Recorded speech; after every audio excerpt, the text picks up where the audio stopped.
What's up, everyone? You're listening to Coach and the Kid. I'm Nick Hadge with NBA head coach Don Casey. How's it going, Coach? Pretty good. Nice round of playoffs. Interesting lottery. What do you think about the lottery? I think it's really interesting. You think it's really kind of convenient that they got the first pick? Yeah, it's very interesting that, they traded Luka, and then they had a 1.8% chance of getting the first pick, and they got it. I think it's very interesting that they were able to land it. What do you think? Well, it depends on what saint they were praying to. Like St. Jude, of possible desperate cases. To me, it makes the lottery real. That exceptions can happen, and we lived through the torture of a tainted envelope that got Patrick Ewing supposedly to New York, and ever since that controversy, there's always been a little bit iffy or here and there. But I don't think so here. I don't see why. You don't think at all that, at least this season, that the lottery was rigged? I don't think it's ever rigged. But this, for the league to benefit, who do you think would be ideal for him to go to if the lottery felt that way? Fortunately, he doesn't have to go to Wizards. Yeah, that's what I was thinking, is probably anybody but the Wizards, the Hornets, or the Jazz. Yeah. It would be very tough for the NBA if he got drafted there, to these franchises that haven't done anything for a long time. But in a way, they would benefit from getting a player like that at the same time. How could they ever be good if they don't get a franchise player? But they're also in that hole because of themselves, so it's kind of a weird predicament. Yeah, I think that the Dallas situation, which is controversial because of the GM and the new ownership being mostly Vegas people, that if it was rigged, you're putting a pretty good player into a mushy situation. Mm-hmm. So we want the player to benefit, to be up that ladder. So maybe it would have been better if he was someplace else. So I just think, good, bad, or evil, that it just happens. Yeah. How they make the choice. The rigging is disturbing. You touched on the Ewing lottery. Do you have any thoughts about that one? That's a very controversial with the envelope. Well, the thing is, like at that time, I mean, even now, New York is ideal, to be on TV and to be involved. And they were really down. So that's where that came from, that this helps bring them up. Plus the fact in those days, like Patrick Ewing, Angelo Mourning, Mutombo, they all stayed in college for 4 years. Mm-hmm. So they came out, a little better player than you'll see coming out today after 1 year. So if you have that type of a player and it can anchor into one of your prominent franchises that has enemies as many as fans. So that's where they said the envelope was cold or frozen. So when he reached down, he could recognize it. That's a pretty good make-up theory, but never proven. So that's, 40 years ago? Yeah. So now you're back to it now. I wouldn't clinch to that. Yeah.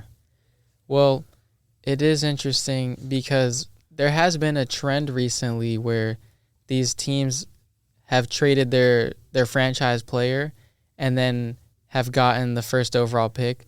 For example, the Pelicans, they traded Anthony Davis away to the Lakers, and then they got the first pick and they got Zion. it also happened to the Pelicans when they were the Hornets.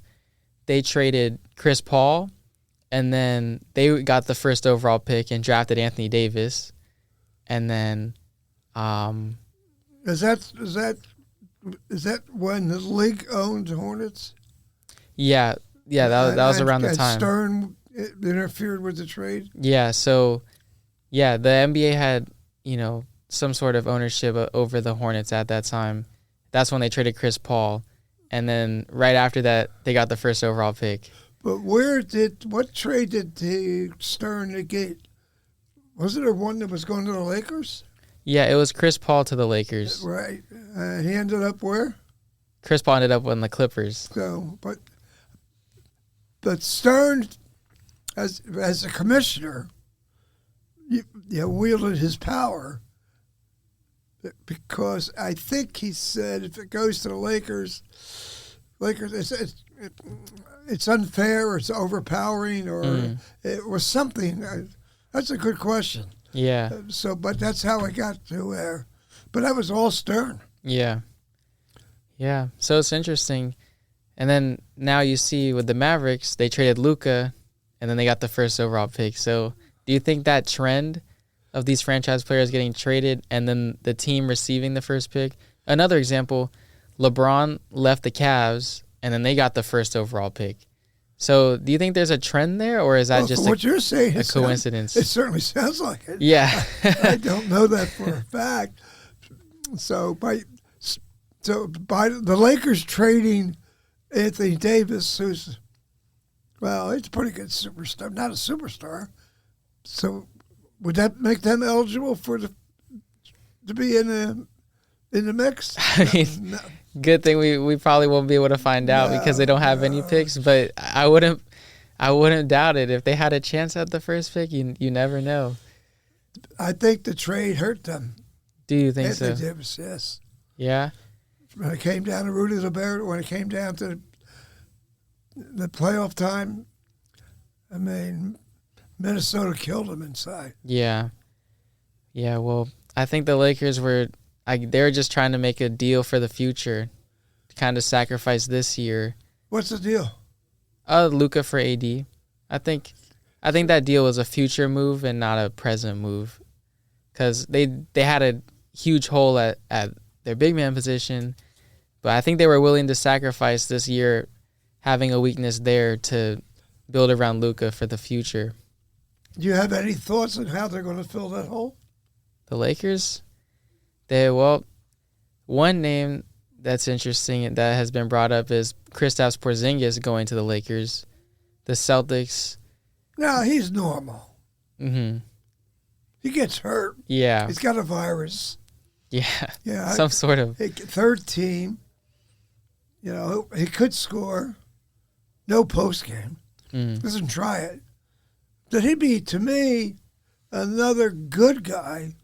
Nothing special. Yeah. But he's good, but nothing special. Yeah. So how do you explain the Lakers and the Clippers both getting wiped out in the first round? Well, LA is damp. Well, with the Lakers, I think their hole at big man was they got unlucky in a way, having to go up against Gobert and Randall, but it was gonna get exposed regardless at some point in the playoffs. So I think that's what was the problem with them.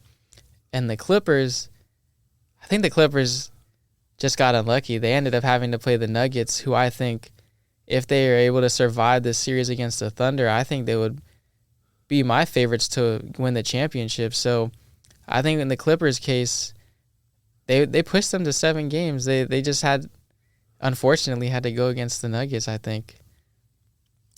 Well, I mean, they were playing so royal. They had a great game at Oklahoma City. The Nuggets fired a coach 3 games to go. They got a rookie coach, all those things, and yet they still didn't answer the bell. Mm-hmm. So I don't know how they're looking into that. I didn't see the game, but I don't know if it was the defensive side. Minnesota. I did see Minnesota play a little bit of a zone against the Clippers in the and Clippers looked like they didn't know what they were doing, and the score was really low, and set the tone.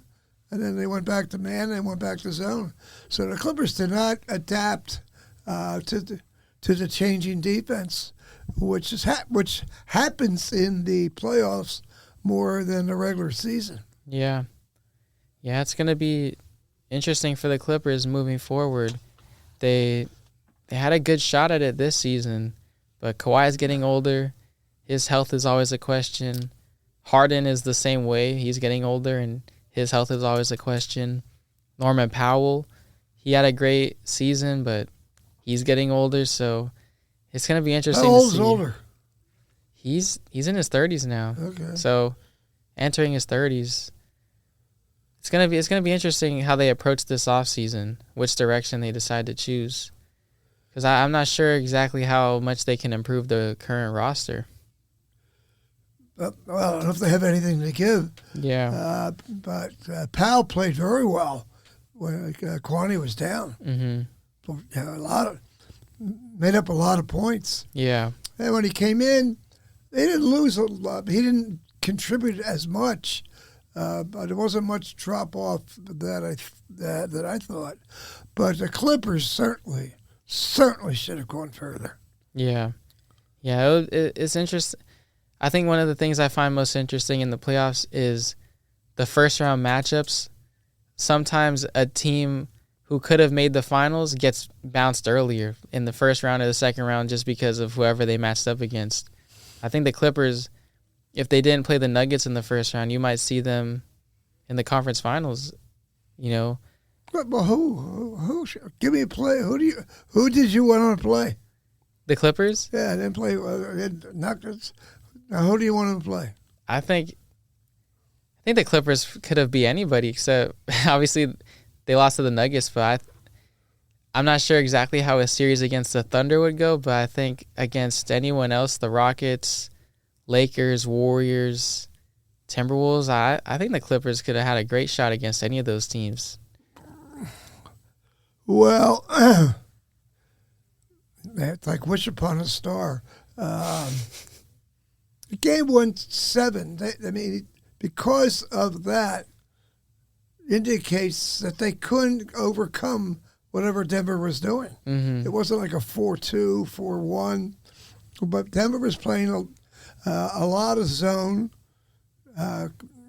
Very surprisingly, okay, and the Clippers did not exploit the holes in the zone enough that I think that kept Denver around in the game, and then the big guy could take over plus other. But no, he did a nice job for his first head coaching job out of it. Yeah, Clippers didn't answer the call. Yeah. Well, moving over to the Eastern Conference. Go ahead.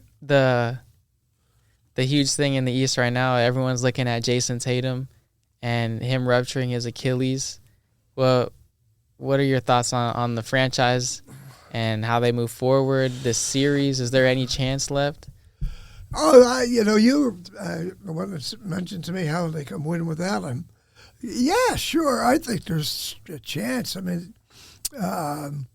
they'll fill that, not like you would want. I mean, emotion. They got good enough players to beat New York. And I think they can, and then going back and forth in the series. But right now, New York with its momentum, and even though it had lost, it's now 3-1, which is a very dangerous position. Mm-hmm. And so they got to win 3. New York's got to win 1. Yeah. So it's got to be New York. I don't think the Celtics, unless they shoot 75-63s again, which is could hurt them as much as I think it hurts them because they don't make them and they get long rebounds and off goes Brunson and the rest of the Villanova teams. Yeah. So I think they're in deep trouble. And the young kid's going to be out for a year. It's a bad injury. Yeah. It's a bad sports injury. Yeah. With the Celtics, I think they can definitely win tonight against the Knicks at home. You know, there's some emotion going into it. And I think if you win Game 5, then you never know what happens. If you win Game 6, you're back at home for Game 7. So I think there's still definitely a chance. It's going to be hard, though. Well, they like when Chris Ford was playing to the Sixers, they were down 3-1. Mm-hmm. And they came back. Yeah. And yes. But the Knicks are a different animal. I mean, they grind it on both ends. They have clutch shooters. Yeah. Bronson is. I mean, I haven't seen one like that. Off the dribble, how he can take it in. Towns is big enough to bother you. No, I think it's a very different lineup and obstacle for the Celtics. Now, New York can be subconsciously saying, we only need one. Mm-hmm. So if they get sucked into that and they lose one, which they could, as you said, they still need just one. Mm-hmm. They'll get it somewheres. Yeah. Yeah, and I think the most concerning thing for the Celtics is that even before Tatum had got hurt last game, the game was already over. The Knicks were on their way to winning the game even before Tatum got hurt. So they've earned every single win. They came back down 20 2 times in Boston. They made a double-digit comeback win last game, even with Tatum scoring 40-plus points. See, that's the problem. Why are they blowing 20-point leads? I mean, that's a big gap. Yeah. I mean, I don't hear people talking about that. Yeah. I mean, they're talking about the over amount of threes, Brunson, but I don't hear them talking about down 20 at home twice. So it shows they can get the lead, but in this series, are they maintaining the lead? Yeah. Because they let them chip away. And when you take that 20-point lead and it starts coming down, it gives a lot of confidence to the opponent. Yeah. I think it's a couple things. I think, one, a 20-point lead in the NBA now isn't as big as it used to be with a three-point shot. So I think teams have the ability to come back. They have a better chance of coming back more than they have had in the past. But the New York didn't come back by threes. Yeah, that's a good point. They just came back. Yeah. They grinded out those wins. And the Celtics, they took 100 threes in the first 2 games. And I will say a lot of them were good looks, good open looks, and they just happened to miss. But when you get sucked into shooting so many threes, you start to see the lapse in them when you miss that many threes. Then that's when you start making those lazy plays. You start having more turnovers. The defense lessens up when you miss that many shots. So there's a huge consequence to missing that many threes. Well, the other thing, the long shot gives you a long rebound. Yeah. And New York goes off. Mm-hmm. So they run down. That was one of the ways that they got themselves back. Yeah. But again, in the next game, Boston was more in the normal flow. They weren't in that rush and shoot threes, so it calmed down, and the game became better for them. Mm-hmm. But the other night, my wife was watching, and the game is 42-40 at half.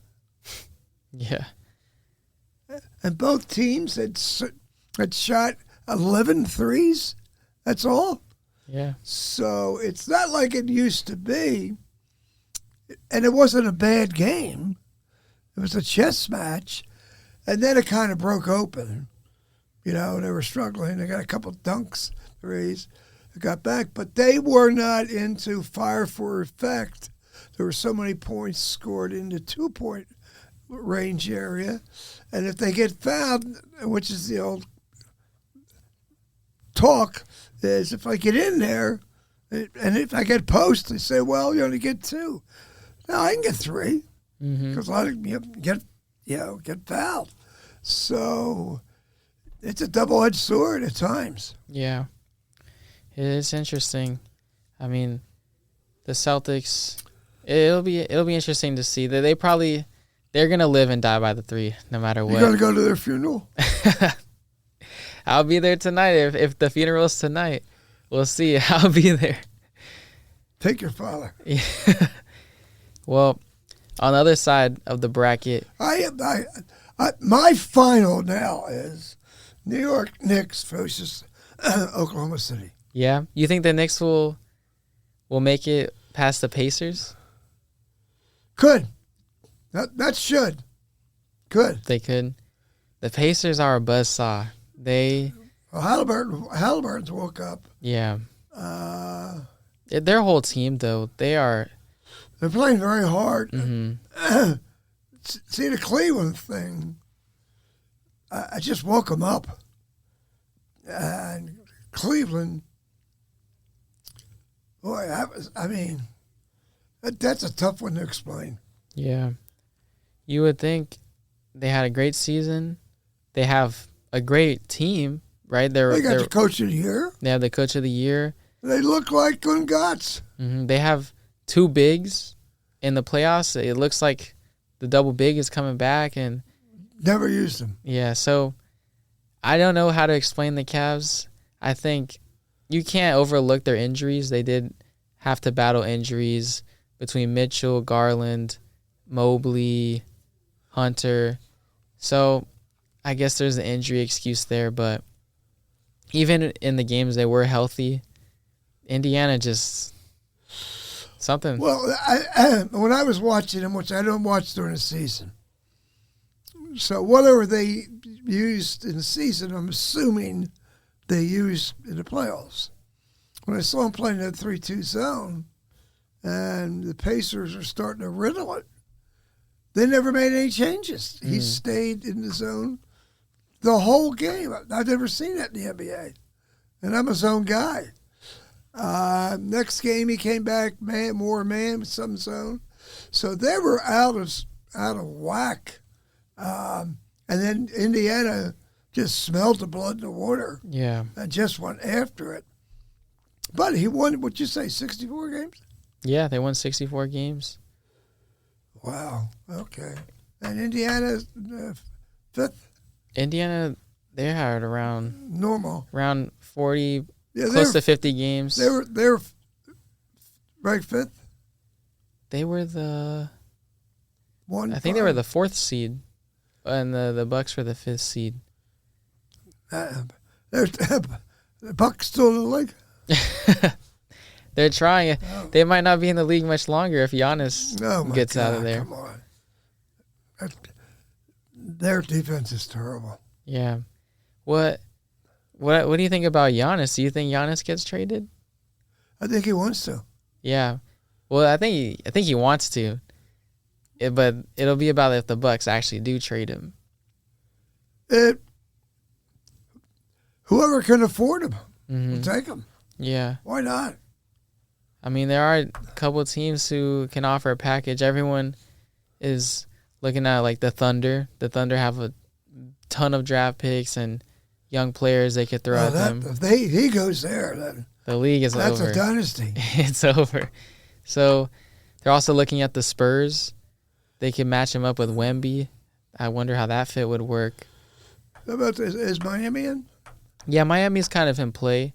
I think with Miami it's a little different because their roster isn't exactly as good as the other teams. San Antonio will be interesting. San Antonio would be really interesting having Wemby and Giannis. Yes. Some think that even Dallas would potentially trade the first pick for Giannis, which I think would be really. I don't know how to think about that. Well, you're going with the proven versus the hopeful. Mm-hmm. You know, trading away your first pick doesn't sit well with fans. Something, but Giannis is big enough to overcome that. That would be very interesting. Yeah. So it'll be interesting to see what the Bucks, if Giannis is gone, the Bucks as a team will definitely plummet. Is he unhappy there? I'll go ask him right now. But is he expressing it?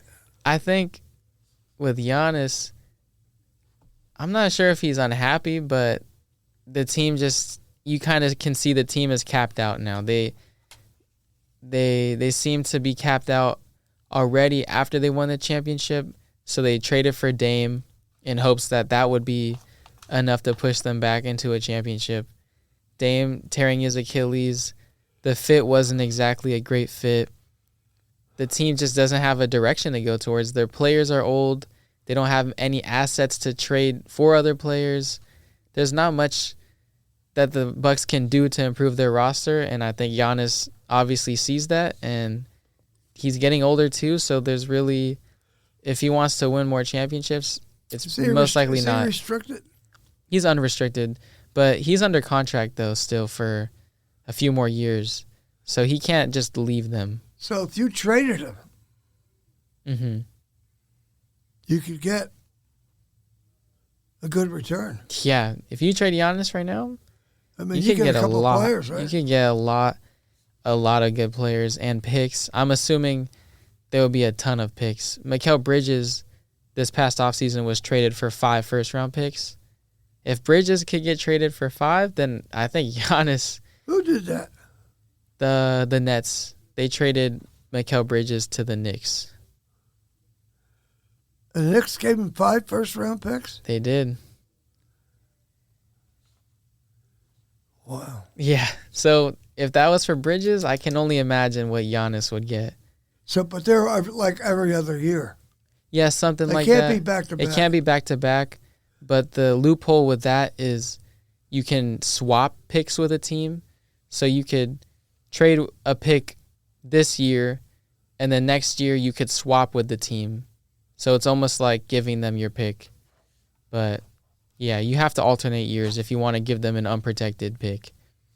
You know, I don't know that rule. I mean, is there a cap on the amount of picks that you can get? I don't know, but... Like, if he gets, like you said, 5, would the big guy be able to get 7, 8, 9, 10? I mean... It would be... How do you protect a franchise... From making a big mistake? From protect them from themselves. Yeah, I think that's a good point. I've actually thought about that.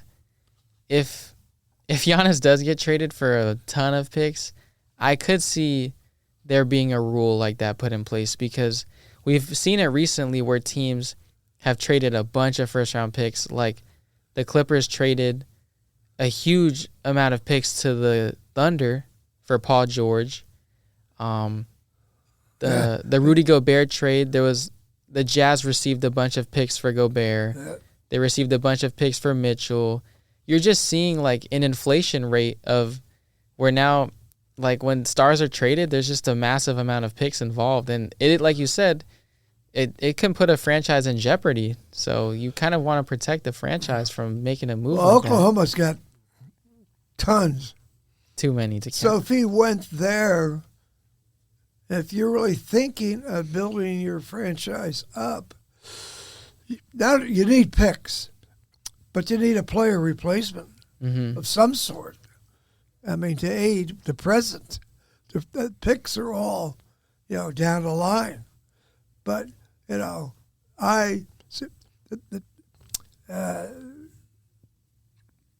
Oklahoma City and Ainge did it in Boston.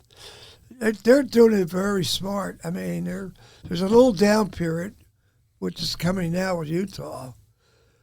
But they also like to get, a temporary replacement as well as the picks. Mm-hmm. And, well, they must have faith because they signed a Utah coach to extension to 20,000, 20, 30, 20,000. Yeah. 20, 25, 28, 25, 30, yeah. Yeah. 5 more years. Yeah, with the Jazz, it's interesting because they obviously missed out on the Cooper Flag sweepstakes. It's hard. I'm not sure exactly how they're gonna be able to move forward. They've had a similar roster now for a couple years. They haven't drafted anybody, generational or really great. So I don't know what their future looks like. Well, you can say that about a lot of teams. Yeah. They're just one of many teams like that. I mean, like, I saw today Portland's for sale. Yeah, are they? And that's been in the Paul Allen from Microsoft. His sister owns it, so that's for sale. And they did a good thing. They signed the coach for an extension. Mm-hmm. And now it's for sale. But really, who's following Portland? Probably only Portland, people from Portland. Traded away. Sacramento. Again, who's following Sacramento? Who's following the Pelicans? It's a constant disarray. Charlotte's trying to come back. The Wizards are doing a classical dump. I didn't get it. Mm-hmm. I mean, that team is bad personnel. Utah, but they hope. So, in a way, for all kinds of reasons, the league needs the LA teams, New York, Boston. Philly is slowly disappearing from the scene. Yeah, well, they just got gifted the 3rd pick, so. Who would that be? There's a couple players right now. This would be lucky, but the consensus number 2 pick his name is Dylan Harper. He's a 6'6" guard. He's a very versatile scorer, on the ball player. He probably won't fall to the Sixers, but is he Duke? He's out of. Who's a shooting guard from Duke? From Duke, on the Sixers? No, at Duke. This past season? Declared. I'm not sure the player from Duke, but I do know. It sounded like he had a foreign name. There is a fine shooter. Yeah, well, for the 3rd pick, if it was the Sixers, there's a player his name's Ace Bailey. He's a wing player. He's a very athletic player, scorer. He would be a very good pick for them if they chose him. There's another guy. His name's VJ Edgecombe. He's a shooting guard.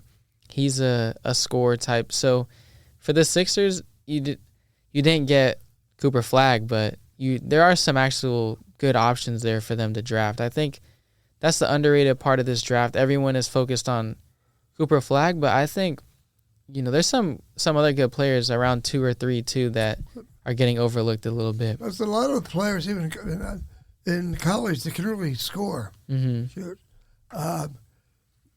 But for a 1st-round pick, can you come up with a better name than Cooper Flag? I don't think so. I mean, it's like Clark Gable. I mean, Cooper Flag from Maine, no less. Mm-hmm. And went to Duke.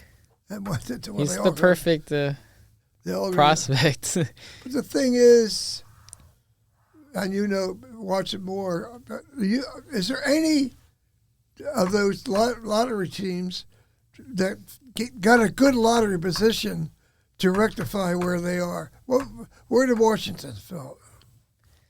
I think Washington ended up, I'm not exactly sure. I think it was around the 5th pick or the 6th pick. They stayed in there. Okay. Yeah.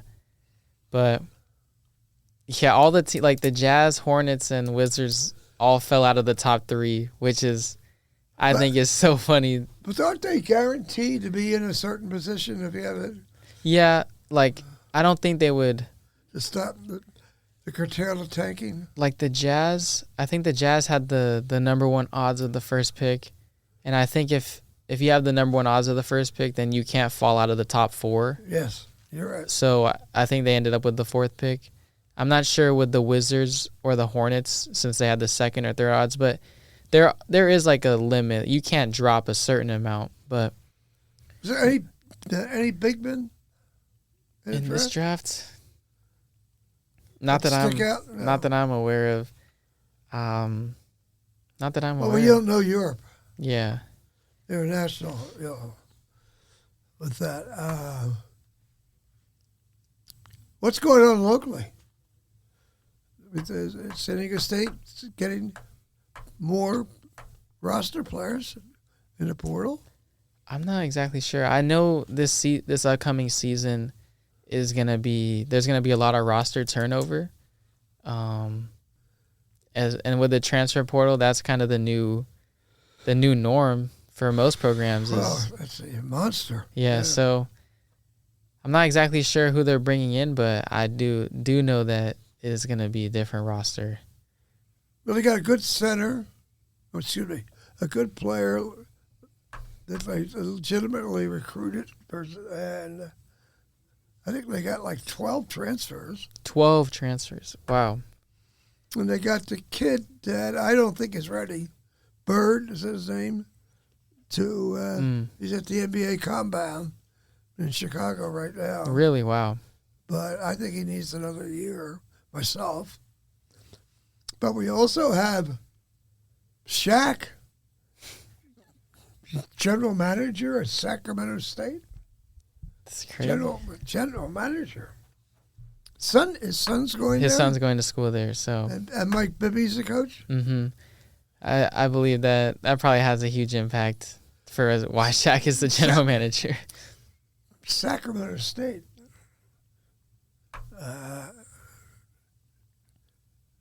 And they play football too. Division I. Really? It's all over the place. But no, I don't see anything going back in the East that would influence the West out here. But I saw where the president had asked Saban to come and head up a committee for a transfer portal. And they're supposed to be a bill in Congress now. And Congress told Saban, stay out of our business. So obviously the portal is a problem that it haunts every team, every coach. I mean,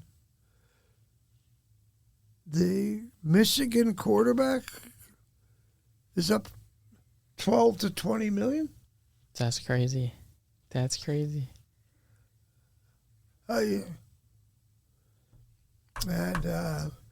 I have to call Senator Carroll on that. He may be coming down, so we can get him on the next 3 or 4 weeks. Oh, yeah. He's the one who started all this with his Ed O'Bannon case. But outside of that, the lottery, which you think is fixed, which is very nice to have in America. Something that's interesting that hasn't come out yet is the MVP award. Who do you think is going to win MVP? I'm sure they'll announce somebody it soon. From the Wizards. I mean, I'd love to see that happen. The MVP award will go. Now, when did they vote? I think before the playoffs. I think the voting's already done. Yeah. They just haven't announced it. So the MVP, I think the kid from Detroit, Cade Cunningham. Yeah. You think so? He'll win the MVP? Who do you got? Well, yeah, I think so, yeah. For me, it's between Shai Gilgeous from the Thunder and Jokic. I think it's pretty much between those two. Jokic? You never heard of him? He's pretty good. Joker? Is that your defense? Yeah. From Denver? Yeah. Well, he already has won it. Yeah, I don't know how many he has But at don't this point. forget that Detroit went from like 12 wins to 35, Yeah. 36. And this kid can play. Mm-hmm. Cunningham is legit. He's all around too. He can do it all. The momentum of the no, you said before. Well, you're not far off, in the voting. All right, so my guy doesn't win, and your guy doesn't win. Who do you think they would pick then?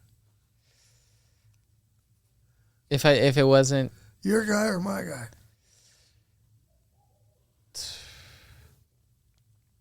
I would probably say the next best chance would probably be Brunson. You know what? Brunson would be an interesting pick. I think this brings up a good question. What do you think are the grounds for the MVP award? Because that kind of I feel like the criteria to win MVP kind of changes every year. There's not like a set. Because I really don't know. I think it's a matter of his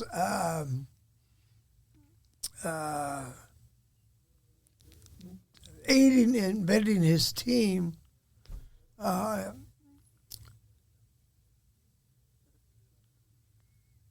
to become better than it was, be more influential in the game. That's a good question. What encompasses the whole definition of an MVP? I would think what he does to better his team dramatically. Mm-hmm. Not just, they can take it to or keep it at a level with it. And obviously at Denver, there was something going on when they fired the general manager and the coach. I mean, that's strange. Yeah. And he would still maintain his demeanor, didn't complain. Okay. Yeah, I think, it's called the most valuable player. I think that's interesting. It's distinct from the best player. I think there's a difference between being the best and being the most valuable. So I think traditionally speaking, the MVP has been the best player on the best team. I think over the course of the NBA, that's usually been kind of who wins MVP. But what we've seen as of late is that's not the case, because there's so many players now who put up incredible stats who you would say these players are incredibly valuable to their team. They're putting up numbers. So not necessarily the best player on the best team is the most valuable. So I would say I agree with you. I'm similar to you in how I think you could really tell who the MVP is when that player is not on the court for their team. I think when Jokic is not on the court for the Nuggets, they dramatically go down because he dramatically helps them when he plays. I think you could say the same about Jason Tatum. When he's off the court, the team doesn't really look the same. There's numbers to prove these things, so I think you'd have to look at the numbers, like the net rating for these players, how the team produces when they're on the court versus when they're off the court. So that would be my main thing is how does the team do without this player? Do they have that? They don't have a best player award, do they? No, they don't. Would that be interesting? That would be interesting. So I think there'd be a best player and an MVP. I think that would clear up a lot of the confusion, because a lot of times players put up incredible stats. Like Luka a couple of seasons ago averaged, I believe, like 34 points a game. He had a great team success season too. They had a great record, but he lost out to Jokic, who just had a better record than him. So I think if you had that distinction where, okay, the best player and then the most valuable player, I think that might make some fans happy, because then a player like that who might not have as good a record as like a top team can still receive an award for being incredible. So would you take away the coach of the year? to the coach of Cleveland. So you're supposed to be coach of the year. What the hell's going on here? Yeah, I guess that's why it's a regular season award, right? Unless they made it a full season award. Yeah, if you had that would change a lot of awards probably every year if you had a regular season and a season playoff. coach of the year and a playoff coach of the year. Yeah. That's a pretty good idea. I mean, they're adding more and more awards every year. Like now they have conference finals MVPs. So, they could add a playoff coach of the year. You never know. They're already making steps towards adding new awards. So I wouldn't be surprised now that you say that. Yeah. I'm going to take credit for that. Yeah. Could they name it after me? Yeah. Well, we can talk The DC word. Okay. Let's talk to them right now about it. Well, is that about it? Anything else you got on your mind? I don't think so. What about you? No, I'm eager for the Knicks. Yeah. You're eager for Boston. I'm talking paper-wise, not emotional-wise. Yeah. But Boston can survive without Tatum. Yeah. Well, we'll see tonight. All right. Good night and good luck. All right. Thank you, everybody, for tuning in to Coach and the Kid. We'll see you next week.